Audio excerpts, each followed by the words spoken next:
కమ్మాడు కూడా ఓటేస్తున్నాడంటే ఎవడైతే ఏంటి వాళ్ళ నాన్నలాగా మనకి రుణమాఫీ చేశాడు, రైతు రుణమాఫీ, ఇలాగే మాకు అన్నం పెడుతున్నాడు, ఇలాగే మన కళ్ళజోడు ఇస్తున్నాడు, వీల్ చైర్ ఇస్తున్నాడు, మందులు ఇస్తున్నాడు అని ఓట్లేస్తారేమో.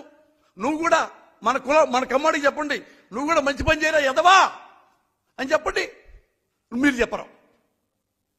మన కమ్మే కావాలి. ఈ కమ్మ ఇలా ఉండంగా ఇంకొక అమ్మ వచ్చింది, కమ్మ పురంధరేశ్వరమ్మ.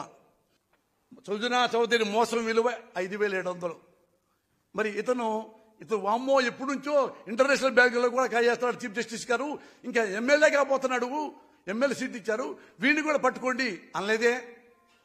మీ మరిదే ఎన్ని స్టేలు చెప్పొచ్చుగా. ఏమండి మా మరిది స్టేలు ఎప్పటి నుంచో 10 ఏళ్ల నుంచి 15 ఏళ్ల నుంచి స్టేలు మీద బతుకుతున్నాడు, మరి ఇతను ఎందుకు మీరు రోడ్డు మీద తిరుగుతున్నారు చంద్రబాబు నాయుడిని, మరి వాడిని కూడా పిలవండి సార్ అని ఎందుకు అనలేదు నువ్వు?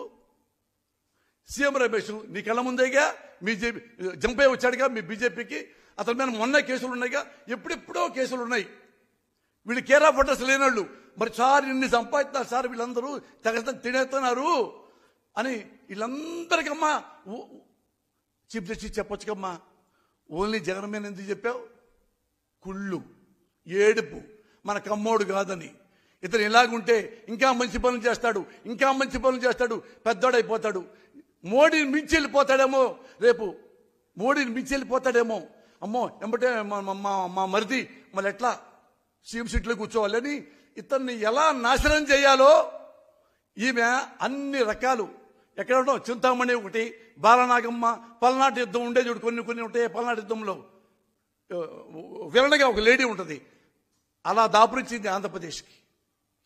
అమ్మా పురంధేశ్వరి తల్లి, నువ్వు వైజాగ్లో నుంచి ఉంటే డిపాజిట్ కూడా రాలా నీకు, అది నీ కెపాసిటీ ఆంధ్రప్రదేశ్లో.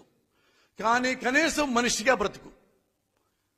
జగన్ని ఎక్కడెక్కడో అంటే సుప్రీంకోర్టు కంటే హైకోర్టుల కంటే నీకు ఎక్కువ తెలుసు అనమాట.